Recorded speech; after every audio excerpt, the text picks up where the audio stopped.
Hello, my name is Christopher. What's your full name, please? My full name is Petula Paris. Can I check your ID and passport, please? Yeah, sure. That's fine, thank you. Now, in the first part, I'd like to ask you some general questions about yourself. Let's talk about where you are from. Okay. Where's your hometown? My hometown is in the southwest of England. The southwest of England is all countryside, so I live in the countryside on a farm. It's not actually a village, it's just a farm by itself in a valley. So we don't have any neighbours. It's just all of our fields. And then not far from our farm is the coast. Okay, and which places should tourists visit? Well, there's lots of places that tourists can visit, actually. We even have lots of tourists staying in our farmhouse, and they can walk around the countryside. There's lots of different country walks or hiking because there's lots of forests. And then you can go to the coast, to the seaside. There's a small seaside town there, so there's lots of different kind of souvenir shops and restaurants and cafes, some swimming pools, or you can swim in the sea if it's not too cold. There's lots of coastal walks, or there's lots of coastal paths that you could cycle along. So it's those kind of things, just walking, cycling, being kind of outdoor activities. And is there anything you don't like about your hometown?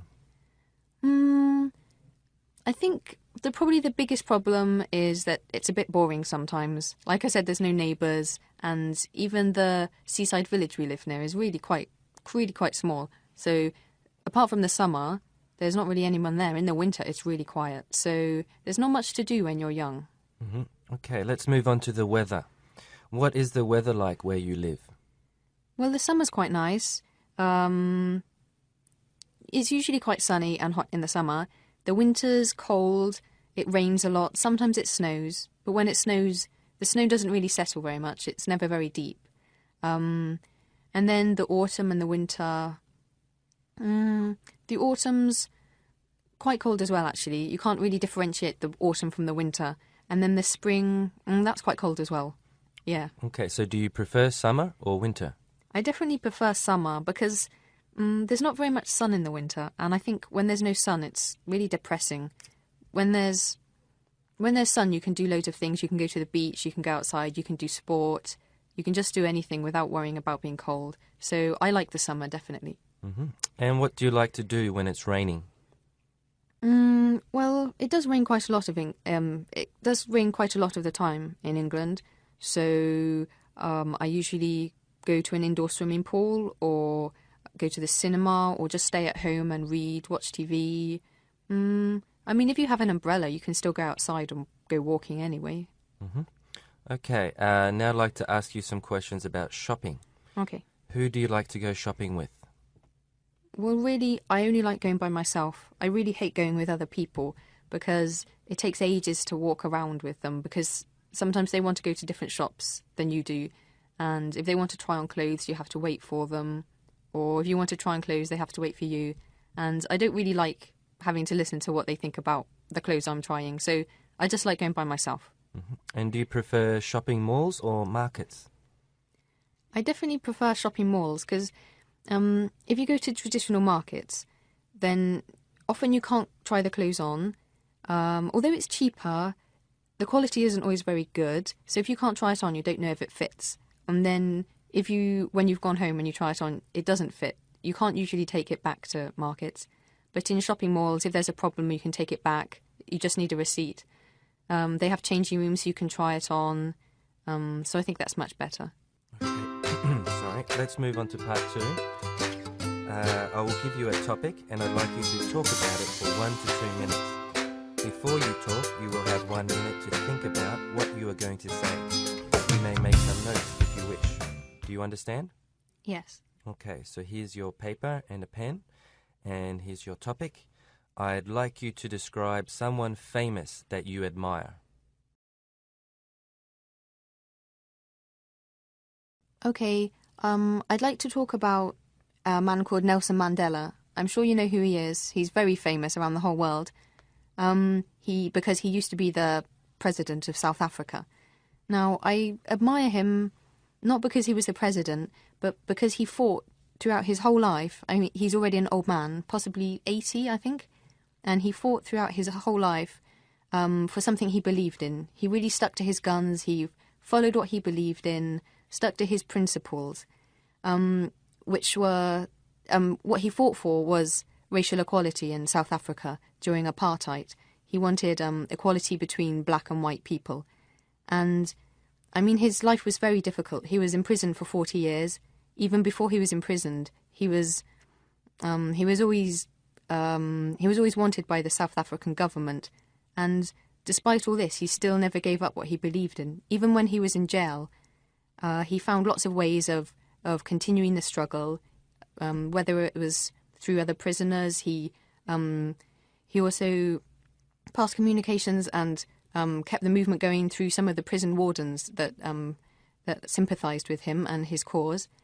So despite being in prison for 40 years, he could still fight for what he thought was right. And I mean, in our everyday lives, we meet lots of things that we want to give up on, even if it's just a exam or something like that. So I really can't imagine how difficult it must be to fight for the same thing for your whole life and not give up. Okay, let's move on to part 3. You've been talking about someone famous that you admire, and I'd like to ask you 1 or 2 more questions related to this. Let's consider first of all fame. Could you please evaluate the pros and cons of being famous? I think there's probably more disadvantages to being famous than advantages. The obvious advantages are money. I mean, when you're famous, everybody wants you to do things beyond adverts, do speeches, just loads of things. So you earn lots of money, and if you have lots of money, you can just do anything you want, and you get loads of opportunities. You get to meet lots of people that you wouldn't have met, do lots of things that you wouldn't have been able to do. You get special treatment. You can go to parties like the Oscars and things like that. But because most famous people are really in the public eye all of the time, there's a huge pressure on your personal life. People want to know about your family and your relationships and everything you do. So there's really an invasion of your privacy by the media. I think that's a really big disadvantage. You can't just live normally anymore. You really have to adapt to being a public figure. I think that's a big disadvantage. Okay, and can you please explain what responsibilities celebrities have to our society? Well, I think because it's society that makes the celebrity famous, I don't really think the celebrities have any responsibilities to society. I think because society is responsible for making the celebrity famous, then if they think the celebrity is doing anything wrong, then it's up to society to not support them anymore or show that they disapprove of what they're doing. So I really think I think society has more responsibility than the celebrity. Okay, and let's talk about success. Could you discuss which element is more important for success, luck or hard work? Well, we say in English, what's the saying? If at first you don't succeed, try again. And I think that displays that really, really hard work is a big element of being successful. But then you also need to speculate to accumulate. And if you speculate, you're taking risks. And if you take risks, I think you really need luck to be on your side. So you definitely need a certain element of good luck. You need to be in the right place at the right time and meet the right people. And if you have a business, then you need the economy to be favourable or the market to be favourable. So I think probably more more hard work, but a little bit of luck is definitely needed to get started. Okay. And could you define how success can be measured? I think it's probably usually measured in money. often when we say the most successful people, we mean the people with most money. But then it can also be measured in status, like your social position. Like we think presidents are successful, important politicians are successful. I suppose you could also measure it. You could measure it in how happy the people are, but I don't think people really use that kind of measurement. I think definitely money would be the main way to measure success. Okay, and could you describe how success can change a person?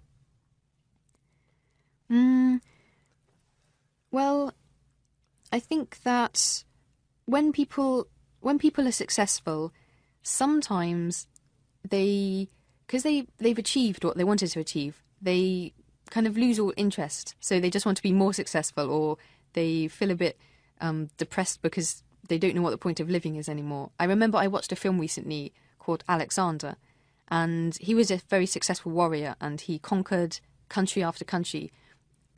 But each time he succeeded in conquering a new country, then he was bored again, so he had to conquer another country. So sometimes I think it means that you kind of lose your interest in life, and you don't know what the point of living is anymore.